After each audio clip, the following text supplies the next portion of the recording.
हम सीख रहे थे कि इससे पहले कि इजरायली प्रतिज्ञात देश में उस भूमि में प्रवेश करें, उससे पहले आशीष और श्रापों का उल्लेख किया गया। 2 पर्वत हमने देखे, गिरजीम पर्वत आशीर्वाद सुनाने के लिए, एबाल पर्वत शापों को सुनाने के लिए है। तो 6 गोत्र गर्जीम पर्वत पर खड़े होंगे, जिनमें सिमोन, लेवी, यहूदा, इसाकार, यूसुफ और बिन्यामीन है। और एबाल पर्वत पर रूबेन, गाद, आसेर, जुबलून, दान और नप्ताली है। देखो, परमेश्वर ने उनको चुना था, एक सामाजिक तौर पर उनको संगठित कर रहा है परमेश्वर।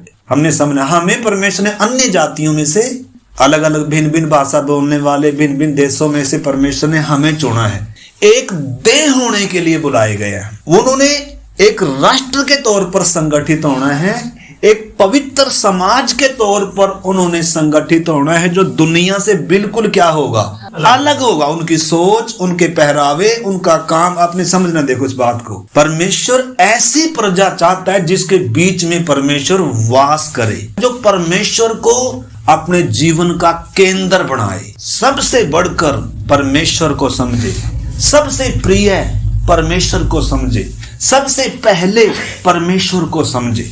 उन्होंने, हर एक व्यक्ति ने, हर एक गोत्र ने अपनी सेवा को पहचानना है, अपने परमेश्वर के साथ के संबंध को पहचानना है। हमें भी इसी प्रकार से अपनी बुलाहट को पहचानना है। तो सापों की घोषणा जब करी गई, लेवी गोत्र के लोग जो बोलकर सभी इजरायलियों को सापों की घोषणा करेंगे, यानी कि ऊंचे पर्वत पर, पहाड़ पर खड़े हैं। 6 गोत्र के लोग इधर खड़े हुए हैं, 6 गोत्र के लोग इधर खड़े हुए हैं, बीच में तराई है। सारी इजरायली प्रजा किधर खड़ी हुई है, बीच में खड़ी हुई है। और जब 27 का 15, शापित हो वह मनुष्य जो कोई मूर्ति कारीगर से खुदवाकर या ढालकर निराले स्थान में स्थापित करे, क्योंकि इससे यहोवा घृणा करता है। और सब लोग कहें हाँ आमीन। जैसे अभी हमने प्रार्थना करी थी, सब ने आमीन कहा ना। आमीन का मतलब है, हे परमेश्वर ऐसा ही हो, हम तेरे वचन को स्वीकार करते हैं। और हमने 26 आयत में पढ़ा था, शापित हो वह जो व्यवस्था के वचनों को मानकर पूरा न करे, तब सब लोग कहें आमीन। शाप भी हैं, आशीर्वाद भी हैं। जो व्यक्ति मूर्तियों को स्थापित करे वह शापित। उस समय लकड़ी पत्थर के मूर्ति खोदकर और उसको क्या करते, दंडवत करते थे। लेकिन इस समय की मूर्ति अलग है, वस्तु विशेष हो सकती है जिसको परमेश्वर से ज्यादा हमारे जीवन में महत्व है। व्यक्ति विशेष हो सकता है, कोई रिश्ता, कोई संबंध, पति पत्नी, माँ बाप, भाई बहन, जो भी मतलब परमेश्वर से बढ़कर हमारे जीवन में है। नौकरी हो सकती है, पैसा हो सकता है, धन संपत्ति हो सकती है, बिजनेस व्यापार हो सकता है। मतलब जिसको हम परमेश्वर से बढ़कर प्रेम करें, जिसको हम परमेश्वर से जरूरी समझें, जिसको हम परमेश्वर से पहले समझें, मतलब वो हमारी मूर्ति है और हम उसकी क्या कर रहे हैं, पूजा कर रहे हैं। हमने समझ रहे हैं मेरे प्यार। नौकरी मूर्ति हो सकती है जिसकी हम पूजा कर रहे हैं। नौकरी छोड़ने के लिए परमेश्वर को छोड़ देंगे, नौकरी नहीं छोड़ेंगे। परमेश्वर को छोड़ देंगे, लेकिन माँ को, बाप को, भाई को, बहन को कभी हम छोड़ देंगे? छोड़ने की बात नहीं है, लेकिन अगर बात छोड़ने की भी आ जाए, वो समर्पण होना है। इसलिए प्रभु ने कहा, यदि कोई मेरे पीछे आना चाहे तो सबसे पहले क्या करे, अपने आप का इनकार करे। सब लाइन लगा दी प्रभु ने, इसको, माँ को, बाप को, भाई को, बहन को, पत्नी को, बच्चों को, घर को, मतलब जो मुझसे अधिक प्रिय जानता है उसका प्रभु वो ही है, उसकी पूजा कर रहा है। मैं और आप आज सुबह के समय, मेरे जीवन का केंद्र कौन है, मेरे जीवन की प्राथमिकता क्या है, मैं सप्ताह भर जीता हूँ, किसके लिए जी रहा हूँ? क्या नौकरी के लिए जी रहा हूँ? क्या मेरी नौकरी परमेश्वर की महिमा के लिए है? क्या मेरा जीवन परमेश्वर की महिमा के लिए है? हमने समझना, देखो, नौकरी करना गुनाह नहीं है, काम करना गुनाह नहीं है, लेकिन किसके लिए कर रहा हूँ? क्या उसके द्वारा परमेश्वर की महिमा हो रही है? क्या उसके द्वारा मैं परमेश्वर की सेवा कर रहा हूँ?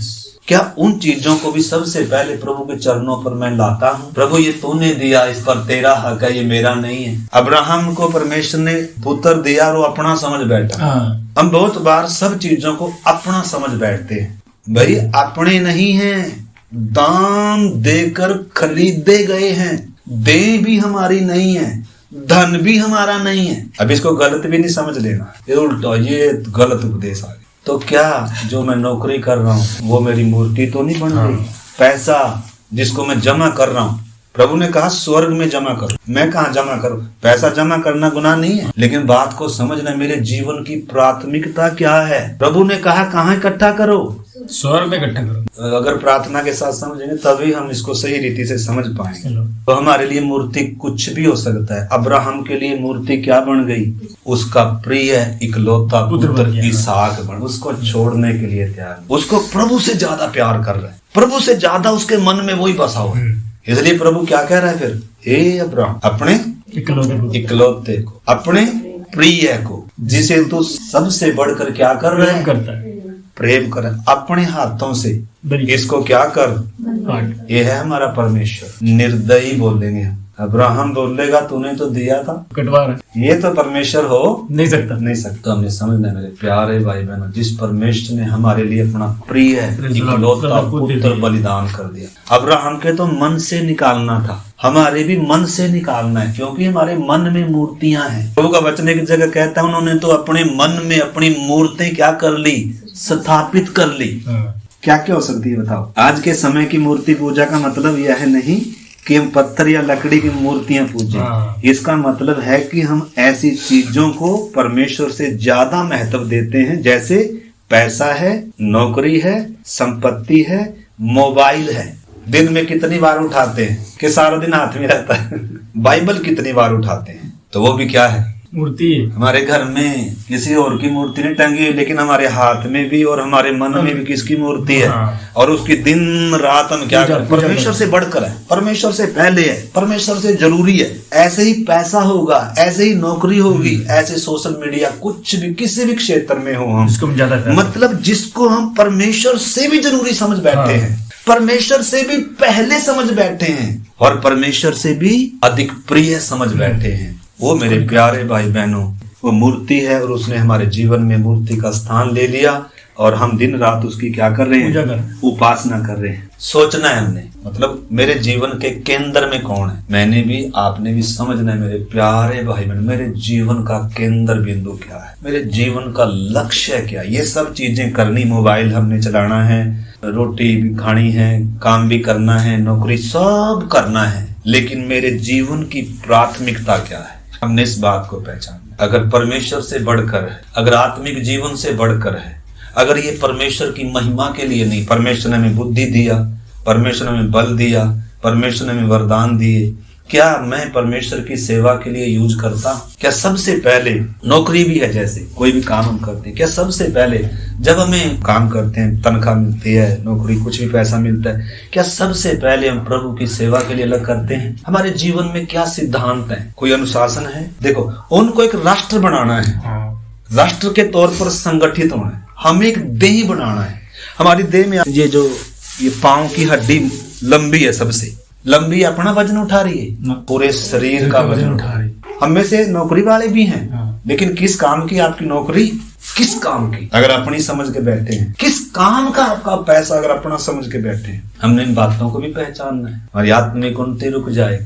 तो हर अंग को परमेश्वर ने अलग खूबी दी है, अलग बल दिया है, अलग है उसका काम, और वो अंग दूसरों को लाभ पहुंचा रहा है, उसके द्वारा दूसरों को लाभ पहुंच रहा है। लेकिन आज ऐसे भी हैं जो कलीसिया में जुड़े हुए ही नहीं, और उनके द्वारा कोई किसी को लाभ तो क्या, उल्टा क्या ही पहुंचेगा। कहीं मैं तो ऐसा नहीं। हमने इस चीज को भी समझा। इजरायलियों में मिली जुली भीड़ थी, जो क्या ही करते थे, रोटी नहीं मिला तो मूसा को खाने के लिए, पानी नहीं मिला तो, इनको परमेश्वर के साथ का कोई क्या नहीं है, संबंध नहीं, जानने का भी मन नहीं है।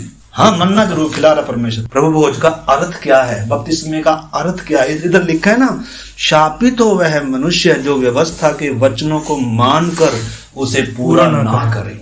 और सब क्या कहें?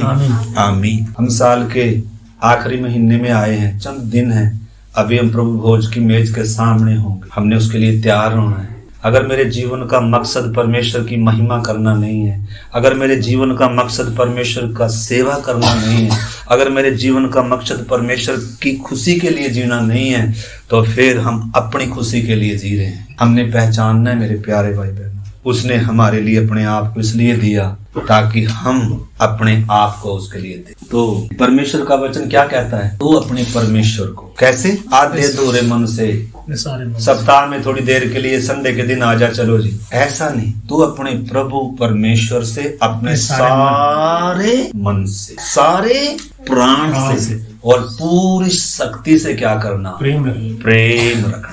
पत्नी से नहीं, हाँ पत्नी से प्रेम है, पति से भी प्रेम है, मतलब उसको गलत नहीं समझना। अगली ही आज्ञा क्या है? दूसरी आज्ञा क्या है? जब हम इसमें देखते हैं तो अपने माता पिता का क्या करना? आदर करना। माता पिता घर के मुखिया होते हैं। जिनके माता पिता नहीं है, पति घर का मुखिया होता है, सिर होता है। जिस घर में माँ बाप का सिर का अपमान होता है, उधर प्रभु का अपमान होता है, उस घर में शांति नहीं आएगी। जिस घर में, क्योंकि ये माँ बाप परमेश्वर नहीं है, लेकिन परमेश्वर ने सिर बनाया है, और इसलिए हमारे जीवन में फिर कोई क्या नहीं होगी? आशीष भी नहीं होगी, कोई आशीष, कोई शांति, श्राप ही श्राप दिखेंगे। हाँ, यीशु हमारे लिए श्रापित बन गया, अब हमारे ऊपर कोई श्राप नहीं है।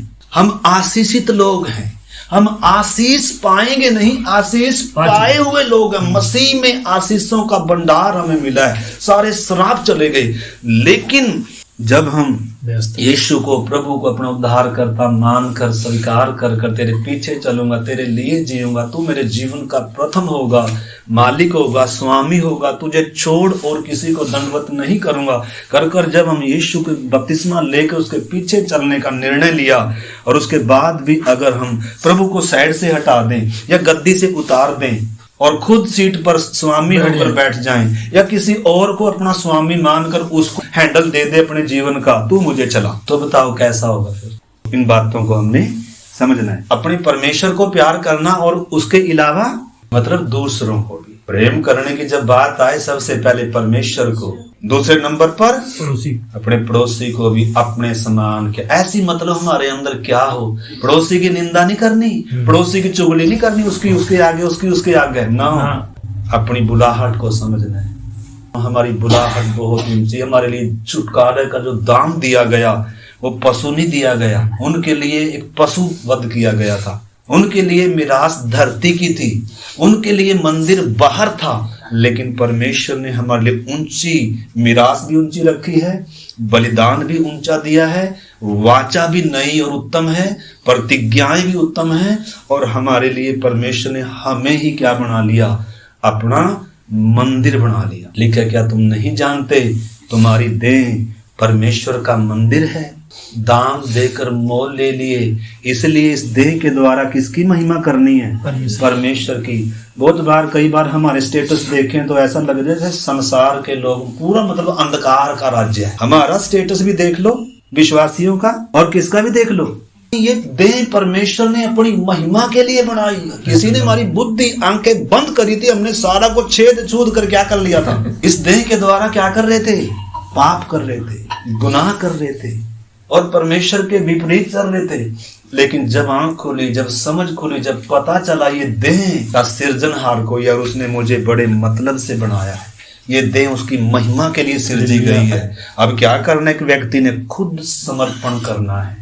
अगर क्रूस समझ में नहीं आया तो क्या नहीं करना? बपतिस्मा नहीं लेना भाई। और बहुत सारे बपतिस्मा ले तो लिया, लेकिन संसार भी खींच रहा है, और कौन भी खींच रहा है? बीच में लटके हुए जीवन परेशान है। तो इस करके इन शापों का उद्देश्य क्या था? मतलब हर एक व्यक्ति ने परमेश्वर की वाचा के प्रति अपनी नैतिक जिम्मेदारियों को पहचानना है। कोई ये ना कहे कि मुझे तो मालूम ही नहीं था।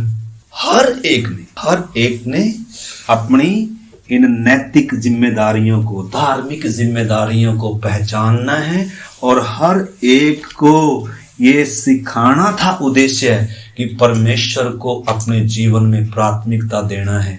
अगर उसकी वाचा को तोड़ेंगे, वाचा बांधकर वाचा को तोड़ेंगे, व्यवस्था को मानकर, उसको अपना प्रभु मानकर उसका इनकार करेंगे, तो हमारे जीवन में उसका गहरा क्या पड़ेगा? इतिहास गवाह है इजराइल का जीवन। जब हम पढ़ते हैं, रूह कांप जाएगी इजराइल के साथ जो हो।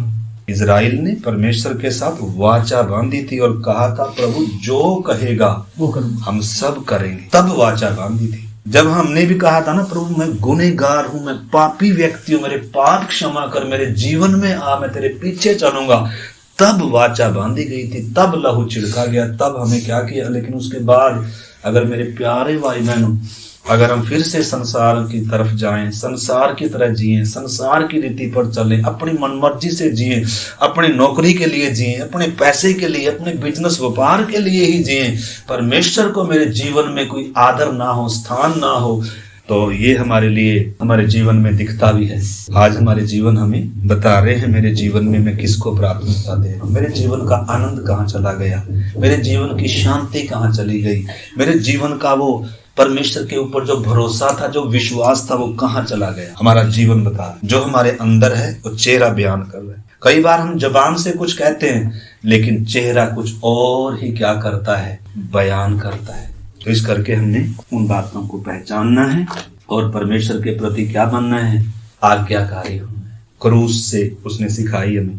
यीशु मसीह आज्ञा मानने वालों का उद्धार करता है, आज्ञा ना मानने वालों में आज भी कौन काम करता है। भले बपतिस्मा ले लिया, अगर आज्ञा नहीं मानते, अगर मान लो परमेश्वर को स्थान नहीं देते, उसके बाद घर में जो हमारा मतलब घर का मुखिया है, उस घर में मुखिया का अपमान है, तो परमेश्वर को अपना क्या बना रही, बैरी बना रही। ये नहीं है कि जब वो अच्छे हैं तभी उनको क्या करना है, पानी का गिलास देना है माँ बाप को, ना, वो बुरे हैं लेकिन परमेश्वर ने आपको दिए हैं, परमेश्वर उसको देखता है, उसको परमेश्वर साइड में कर हमारी आराधना स्वीकार नहीं करे। मेरे सास ससुर हो, मेरे माँ बाप हो, मेरा पति हो, घर में कोई भी बुजुर्ग हो, कोई सिखाने वाले हो, अगर हम अरे इनको क्या पता, मैं तो अपनी मर्जी से चलो, तो ये हमारे लिए मुश्किल हो जाएगी। इतिहास भी गवाह है इजराइल के साथ क्या क्या हुआ।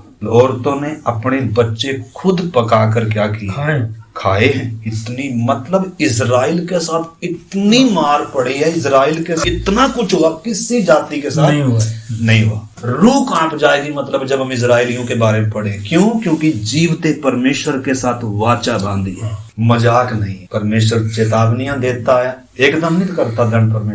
परमेश्वर बार बार चेतावनियां देता है, बार बार छोटी छोटी ताड़नाएं देता है, छोटी छोटी गुलामी दी ताकि इनको होश में आ जाए। हमने आज्ञा तोड़ दी, हमने गुनाह कर दिया, परमेश्वर की उपस्थिति में हमारे बीच में नहीं है, हमने कुछ जरूर गुनाह किया है, लेकिन उस ताड़नाओं से भी जब ये नहीं माने, बोलने वालों को भी अपमानित किया, बताने वालों को भी इन्होंने क्या किया, वध किया। कितने नबियों का लहू यरूशलेम में बहा है जो परमेश्वर का संदेश लेकर जाते थे। आखिर में यीशु मसीह आया, उसने भी कितनी बार चाहा कि जैसे मुर्गी अपने बच्चों को अपने पैरों तले छिपा ले, मैं भी छिपा लूं, लेकिन तुमने ना। तब से यरूशलेम उजाड़ पड़ा हुआ। और प्रभु ने क्या कहा, तुम तब तक मेरा मुंह नहीं देखोगे जब तक ये ना कहो धन्य है जो प्रभु के नाम से आता है। प्रभु के नाम से आने वाले को जब तक आप सम्मान नहीं दोगे, जब तक प्रभु को आप सम्मान नहीं दोगे, मेरी उपस्थिति तुम कभी क्या नहीं कर सकते, महसूस नहीं कर सकते, देख नहीं सकते, चख नहीं सकते। इसलिए प्रभु ने कहा जब तक एक पापी नए सिरे से जन्म ना ले, एक नई जिंदगी की शुरुआत है। सपने में उद्धार नहीं होता। माँ बाप विश्वासी थे, पति पत्नी विश्वासी थे, बच्चे विश्वासी थे, चलो हम भी क्या करें, अब और कहाँ जाए, मजबूरी है। ऐसे नहीं है उद्धार। एक व्यक्ति के अंदर अपने पापी होने का एहसास आना है, मैं गुनहगार एक पापी व्यक्ति, पश्चाताप आना, उसके व्यक्ति के अंदर पाप की पहचान आनी है, अपनी भी, परमेश्वर की भी, मृत्यु की भी, दंड की भी पहचान आनी है कि मैं पापी व्यक्ति हूँ, मुझे उद्धारकर्ता की जरूरत है। पाप की मजदूरी मृत्यु है, मेरे सारे प्रयास भक्ति सब व्यर्थ है, और मेरे जीवन की सबसे पहली और सबसे बड़ी जरूरत यीशु मसीह है। पाप की पहचान आना सिर्फ काफी नहीं है, पापों के प्रति कायल होना है, अपने पापों से दुखी होना है। प्रभु मैं गुनहगार हूँ कर कितने पापियों के विषय हैं बाइबल में, यीशु के पांव पर आकर फूट फूट कर क्या कर रहे हैं, जिनको अपने पापों का एहसास आता है ना, वो फूट कर रोते हैं, वो गिड़गिड़ाते हैं, प्रभु मेरे पाप क्या कर, क्षमा कर, प्रभु मुझ पर दया कर। जब ये एहसास आया अपने गुनाहों का और सच्चाई का, न्याय का, सत्य का, यीशु का, जीवते परमेश्वर का, अनंत काल का, तब एक व्यक्ति घुटने टिके हैं और वो क्या कर रहा है, यीशु को अपना प्रभु और अपना उद्धार करता मान तेरे पीछे जीवन भर चलूंगा। और ऐसा बोलकर अगर हम अपने लिए जीना शुरू कर दें तो हमारे जीवन का फिर लक्ष्य परमेश्वर नहीं है, हमारे जीवन का केंद्र फिर यीशु नहीं है, हम स्वयं बन गए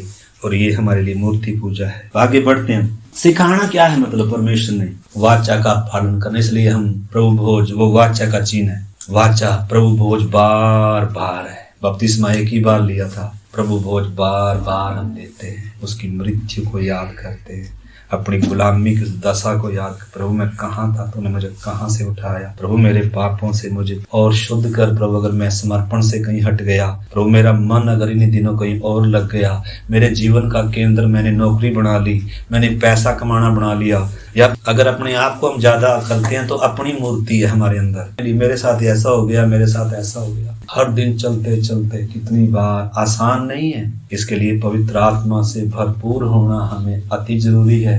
परमेश्वर के लिए समर्पण होना अति, अगर हमारे जीवन में परमेश्वर से प्रेम नहीं होगा, परमेश्वर के लिए समर्पण नहीं होगा, और हमारे अंदर परमेश्वर का पवित्र वचन नहीं होगा, हमारे अंदर पवित्र आत्मा की भरपूरी नहीं होगी, तो हम कभी भी परमेश्वर को प्रसन्न करने वाला जीवन नहीं बिता सकते। दो शक्तियां हमारे अंदर काम करती हैं। पवित्र आत्मा है जो हमारा सहायक है, जबरदस्ती नहीं करेगा, क्योंकि हमें उसकी जरूरत है, इसलिए सहायक कहा गया। हम कमजोर हैं, हम निर्बल हैं, हमें उसकी सहायता चाहिए। हमें वचन खुलकर नहीं मिलेगा, आराधना कैसे करना है, प्रार्थना कैसे करना हमें नहीं मिलेगा, इसलिए आत्मा की प्रेरणा से चलना का समर्पण करना होगा। पवित्र आत्मा मुझसे बात कर, मेरे जीवन में काम कर, मेरी आंखें मेरे वश में नहीं, प्रभु मेरे पग मेरे वश में नहीं, मेरी मदद कर। सत्य के मार्ग में चलाने के लिए मैं आया है, तो हमें हर दिन क्या करना होगा? कुछ बातों का ध्यान रखना होगा। अभी प्रार्थना खत्म होने के बाद मैं कैसे चलूंगा, वो महत्वपूर्ण है। मेरे जीवन की प्राथमिकता क्या है? संसार के साथ अगर मेल खाते हैं तो परमेश्वर क्या नहीं होगा इससे, क्योंकि परमेश्वर पवित्र है। पवित्र लोगों के बीच में वो वास करता है। अन्य जातियों में से निकाल कर अलग किया, अपने लहू से शुद्ध किया, उनके बीच में वो वास करता है। तो हम हर एक विश्वासी को पहचानना होगा, संसार के टच में जाते ही मैं अशुद्ध होऊंगा, मन में कुछ भी उल्टा सीधा कबाड़ कुछ भी आएगा, ये मुझे अशुद्ध करेगा। हर दिन नियम बनाना है, इस बदन के अनुसार अगर चलूंगा तो मरूंगा कर कर मालूम होना है। ये परमेश्वर से बैर करने जैसा है। मैं आत्मा पर मन लगाऊंगा, मैं स्वर्गीय बातों पर मन लगाऊंगा, और मैं हर दिन प्रभु के साथ एक समय बिताऊंगा, उससे प्रार्थना करूंगा, उसका वचन पढ़ूंगा। ये वचन मेरा मार्गदर्शन करेगा, ये वचन मेरे पांव का दीपक बनेगा, ये वचन मेरी आत्मा का दूध है, ये वचन मेरी आत्मा की रोटी है। अगर ये खाते नहीं है, अगर ये वचन पढ़ते नहीं, देखो ना, हम देखे सोचे जरा, दिन भर वचन पढ़ने का मन है क्या? कईयों को तो चलो काम है, कई तो खाली हैं, लेकिन क्या नहीं है, बोला हुआ है इसलिए हम आयत याद कर लेंगे, बस इतना ही करेंगे। हम बोला हुआ है इसलिए हम प्रार्थना में आ जाएंगे। ऑनलाइन का समय हो गया, हम बहुत बार सोते हैं बस यही है ना, ये थोड़ा मसीह जीवन। चाहे हम हर रोज प्रार्थना में आते रहे, चाहे हर रोज हम बाइबल याद करते रहे, लेकिन ये मेरी आत्मिक उन्नति के लिए होना है। प्रार्थना करना, आराधना करना रिवाज नहीं है, भक्ति नहीं है, इसके द्वारा हम परमेश्वर को आदर कर रहे हैं। इसलिए पाप बलिदान सिर्फ काफी नहीं था, अन्न बलि, स्वेच्छा बलि, होम बलि, मेल बलि, वो कहाँ है हमारे जीवन में? भेंट है, बलिदान है। क्या हम परमेश्वर को आदर कर रहे हैं? तो हमने समझना है, अगर मैं देह में, यीशु के शरीर में अंग तो हूं, बोल तो रहा हूं मैं अंग हूं, लेकिन भाई तू कर क्या रहा है? चिटली उंगली है ना, छोटी सी है सबसे, इसका भी काम है, मेरा और आपका भी काम है। शरीर के अलग अलग अंग हैं, अलग अलग अंग को साइज में परमेश्वर ने बड़ा बनाया। किसी को नौकरी दी है, नौकरी किस लिए दी? बैंक बैलेंस जोड़ सकते हैं। कईयों ने अपनी नौकरियों को लाखों लाख रुपया सैलरी दी, छोड़ दिए। प्रभु के लिए क्या कर दिया? छोड़ने के लिए बात नहीं कह रहे, छोड़ने से क्या लाभ? हाँ, अगर हमें कोई बड़ी ऊंची बुलाहट मिली है तो छोड़ने के लिए भी तैयार रहना, लेकिन प्रभु ने अगर मुझे नौकरी पर रखकर मेरी सेवा लेना चाह रहा है तो वो काम करना, नौकरी के द्वारा परमेश्वर की महिमा करनी है। हमने समझ लिया, लेकिन आज सेवा क्यों नहीं करे? सेवा प्रचार करना ही नहीं है, मतलब कितनी जरूरतें हैं। यहूदी लोग, कोई भी विषय का, मंदिर का जब विषय है तो सबने सामूहिक तौर पर एक दूसरे से बढ़कर उसमें तन से, मन से, धन से, हम मन से, धन से, बस तो बोलेगा वो जो छुपा कर कीमती रखा है वो एक धनवान आया यीशु के पास, प्रभु मैं सारी व्यवस्था मान तो कह रहा भाई तुझ में अभी भी एक कमी है, तेरा ध्यान किधर लगा हुआ? कुछ बात अपना सब कुछ बेच पहले और कंगालों को क्या कर दे करा बांट दे। और मेरे पीछे हो। अगर सचमुच में ये व्यक्ति प्रभु से प्यार करने वाला है कहना मानता है और सचमुच में अनंत जीवन की कीमत इसको मालूम है तो एक मिनट नहीं लगाएगा। हाँ लगाएगा एक मिनट? ना बिल्कुल नहीं। लेकिन अगर इसका धन से प्यार है तो तो ये ये छोड़ तो देगा। संगति में से निराश होकर ही जाएगा। आज भी संगति में से हम ज्यादातर आनंदित होकर नहीं जाएंगे क्योंकि हमारी इच्छा के अनुसार का प्रचार नहीं, दुखी होकर जाएंगे। हाँ। यीशु के पीछे भीड़ थी, जब तक उनको रोटी दे रहा था जब तक तो क्या था, चल रहे थे। लेकिन जब असली वचन देना शुरू किया, करे तो बातें नागवार हैं, इनको कौन सह सकता है, सारे चले गए। पत्रस उनको भी कह रहा है प्रभु क्या भाई तुम भी जाना चाहते हैं? कह रहा है प्रभु किसके पास जाएं? अनंत जीवन की बातें तो तेरे पास सब कुछ छोड़कर आए हुए हैं ये। प्रभु उनको मिलता है जो सब कुछ से बढ़कर यीशु को प्रिय। आप हमने कुछ छोड़ा है, हम तो देखो ना आज तो प्रार्थना भी ऑनलाइन होगी, ओहो किराया भी बच गया, भाड़ा भी बच गया, फटाफट जोड़। हम सब बातों में बहुत क्या आदमी के हाँ ऑनलाइन हमें क्या करें, वातावरण ऐसा है, हालात ऐसे हैं, बहुत अच्छा आशीष में है ऑनलाइन जुड़ना।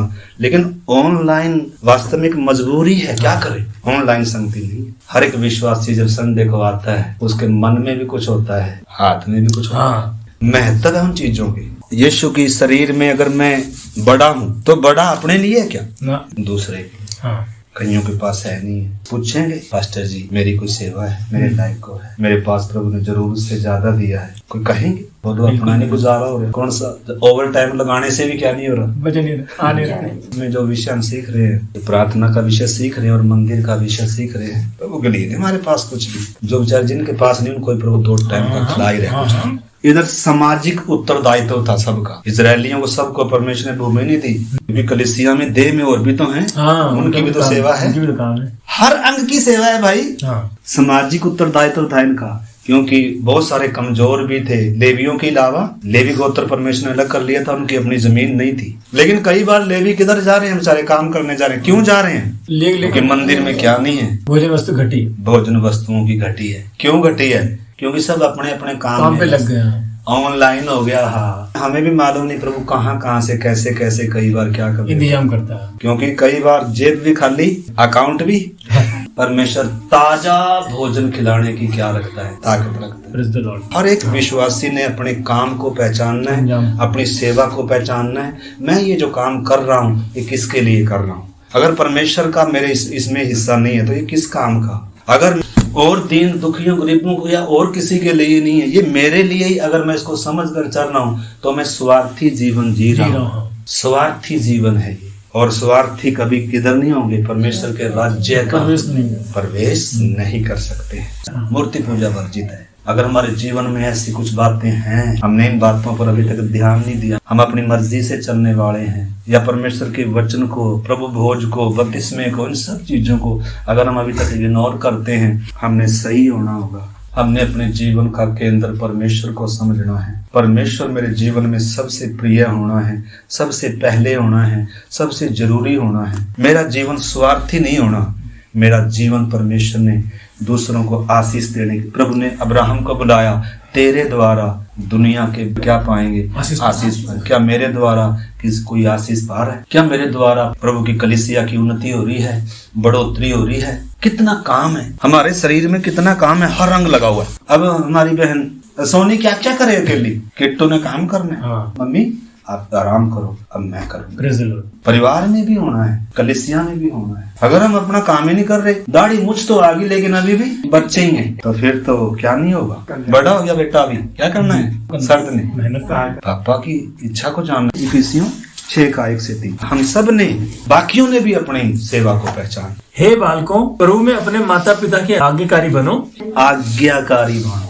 परमेश्वर कैसा समाज चाहता है, मैं कैसी कलीसिया चाहता है, कैसा विश्वासी चाहता है परमेश्वर, जिनके साथ परमेश्वर चल सके। परमेश्वर को चलते समय गर्व, जब हम कपड़ा डाल रहे हैं, जब अपने शरीर को सजा रहे हैं, संवार रहे हैं, शीशे में खड़ा होकर देखें, पवित्र आत्मा क्या मेरा देह आपकी महिमा के लिए है प्रभु, या इसके द्वारा संसार दिख रहा है? हमने अपने आप को छुपाना है। प्रभु को प्रकट करना है। पवित्र क्रूब अपने मुंह को ढांपे हुए परमेश्वर की उपस्थिति में अपने आप को दिखाने की जगह नहीं है। संसार के लोग दिखाते अपने आप को, और मानूंगा कर कर स्वीकार करने के कारण ही जब इन्होंने मूर्तियों की पूजा करी, संसार के सदृश्य चले, इनके ऊपर वो सजा आई। अपने ही बच्चों को इन्होंने होम बलि करके चलाया। किसको? देवी देवताओं को। इसलिए नया साल हमारे सामने है, 2024 के आखिरी दिनों में रह रहे हैं।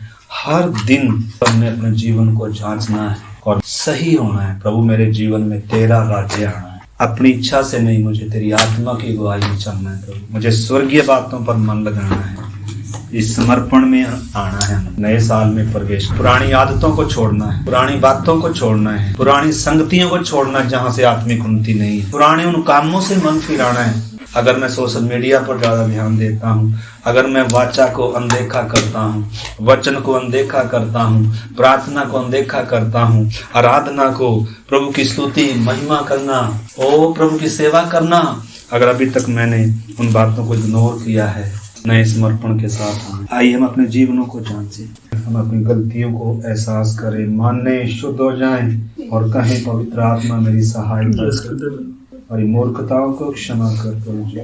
अगर हम यीशु को अपना प्रभु मानते हैं, अगर पवित्र आत्मा को अपना सहायक और अगुआ मानते हैं, तो उसकी अगुवाई में, उसकी इच्छा में सब समर्पण करें। पौलुस कुरिन्थियों की कलीसिया को भी समझा रहा था, मैं नहीं चाहता कि तुम उन बातों से अनजान रहो जो इजरायलियों पर घटी। उन्होंने हमारी तरह बपतिस्मा लिया, उन्होंने मन्ना खाया, आत्मिक चट्टान से पिया, लेकिन तो भी परमेश्वर उनमें से बहुतों से प्रसन्न नहीं था, दुखी था। पवित्र आत्मा दुखी है आज हमसे। अगर हम अपनी मर्जी से चलते हैं, हमारी प्राथमिकताएं परमेश्वर की नहीं है, हमारे जीवन का केंद्र परमेश्वर नहीं है। प्रभु ने कहा तुम पहले उसके राज्य और उसकी धार्मिकता की खोज करो, ये सब वस्तुएं भी तुम्हें मिल जाएंगी। मेरे जीवन में प्राथमिकता किसको है? गलातियों की पत्री 3 अध्याय 13-14 में पढ़ता हूँ, मसीह ने जो हमारे लिए शापित बना, हमें मोल लेकर व्यवस्था के शाप से छुड़ाया है। अब हमारे ऊपर कोई शाप नहीं है। आगे लिखा, क्योंकि लिखा है जो काट पर लटकाया जाता है वह शापित है। यह इसलिए हुआ कि अब्राहम की आशीष मसीह यीशु में अन्य जातियों तक पहुंचे और हम विश्वास के द्वारा उस आत्मा को प्राप्त करें जिसकी प्रतिज्ञा की गई है। और तुम में से जितनों ने मसीह यीशु का बपतिस्मा लिया है उन्होंने मसीह को पहन लिया है। जितनों ने बपतिस्मा, सबने नहीं, कईयों ने बपतिस्मा नहीं लिया अभी तक, जितनों ने बपतिस्मा उन्होंने यीशु मसीह को पहन लिया। हालेलुया। अब कोई यहूदी नहीं रहा, कोई यूनानी नहीं रहा, जाति धर्म से ऊपर उठ गए, परमेश्वर की संतान बन गए। पिता की इच्छा के लिए समर्पित होना, ये पिता का काम है। मेरे पिता के खेत में मुझे काम करना है। यीशु 12 साल की उम्र में है, मुझे मेरे पिता के काम को करना अवश्य है। मैं इसलिए आया हूँ, इस देह के द्वारा उसकी इच्छा को पूरा करो। हम सब समर्पण करें प्रार्थना। मेरे जीवन का मकसद है पिता की इच्छा। यीशु ने प्रार्थना करना यही सिखाया है, पिता तेरी मर्जी पूरी हो, जैसे स्वर्ग में होती है पृथ्वी में हो, मेरे जीवन में हो। हालेलुया। तेरा राज्य आए, तेरा नाम पवित्र माना जाए। प्रभु मैं अपने लिए जीना नहीं चाहता, प्रभु मैं अपने लिए जीना नहीं चाहती। मेरे जीने का मकसद आप होंगे, मेरे जीवन के स्वामी आप होंगे। मेरे जीवन में सबसे बढ़कर, सबसे प्रिय, सबसे पहले आप होंगे। आपने मुझे बनाया, माँ के गर्भ से मुझे रचा, क्रूस पर मेरे लिए अपनी जान दी। जब कोई नहीं था प्रभु जो मेरे लिए मरे, कोई भी मरेगा प्रभु अपने लिए मरेगा, लेकिन तू मेरे लिए मरा है प्रभु जी। और इसलिए नहीं मरा कि मैं अब भी अपनी मर्जी से जिए। और उस कहता है कि वो इस निमित्त सबके लिए मरा कि जो जीवित है वो आगे को अपने लिए ना जिए। प्रार्थना करें। हालेलुया। आइए हम सब आंखें बंद कर प्रार्थना करें। हमारे जीवन प्रभु ने कैसे काम किए हैं, दुष्ट काम किए हैं, हम उसके कामों को ना भूलें, उसकी आज्ञाओं को मानने वाले हम हों, उसके वचनों में चलने वाले हम बन जाएं। परमेश्वर हमसे यही चाहता है, उसने उसके लिए बड़ी कीमत दिया, पूरा किया है। पर जी हम भी जब अब अपने लिए ना जिए, परमेश्वर देह में अलग अलग अंग हैं, हो सकता है किसी को नौकरी के द्वारा, किसी को बिजनेस के द्वारा, व्यापार के द्वारा प्रभु ने रखा है, लेकिन ये समझना कि मैं मसीह का अंग हूँ। अगर हमारे कोई भाई बहन या हमारे जो भी काम है, जो हमारा दायित्व है, हम उसे नहीं कर रहे हैं तो हम मसीह के अंग नहीं है, हम परमेश्वर की देह नहीं बन पाएंगे। आइए मन फिराएं, प्रभु अगर हमने ये काम नहीं किया तो आगे से हम ऐसा काम करें जो पूरी तुझे भाए। हम सच्चे गवाह बने, हम जहां कहीं भी रह रहे हैं परमेश्वर, तेरा गवाह बन के इस दुनिया में जीने के लिए आप सहायता करना परमेश्वर। हम विनती करते हैं परमेश्वर, जहां जहां आप लेके जाते हैं खुदा, वहां पे एक बड़ी कटनी हो जाए, क्योंकि प्रभु बहुत सारा फल बुक चुके हैं लेकिन कटनी के लिए मजदूर थोड़े। विनती करते हैं परमेश्वर, वहां भी बहुत सारे सेवक निकल आए और आपकी हमदे बन जाए परमेश्वर। जिन लोगों ने अभी मन नहीं फिराया 32वें लिए विनती करते हैं परमेश्वर, इन दोनों आप उनके जीवन में काम करें और सच्चा वचन उनके पास पहुंच चुका है। उन्होंने परमेश्वर सब कुछ आपको जान लिया है, क्रूस के साथ सुन चुके हैं, अब क्या दिक्कत है प्रभु। इसलिए जिन्होंने अभी मन नहीं फिराया विनती करते हैं वो 32 वाले के मन फिराएं। परमेश्वर आपने हमारी प्रार्थना सुना, आगे की सेवकाई को भी आपके हाथ सौंपते हैं, हमारे उठने बैठने चलने में सहायता करना, और हमारी यही प्रार्थना खुदावन आपने हमारी प्रार्थना सुना, धन्यवाद। यीशु मसीह के नाम से प्रार्थना मांगते हैं, आमीन। अब हमारे प्रभु यीशु मसीह का अनुग्रह, पिता परमेश्वर का प्रेम और पवित्र आत्मा की संगति हम सबों के साथ और दुनिया भर में प्रभु के लोगों के साथ यीशु मसीह के आगमन तक होते ही रहे, आमीन। आमीन।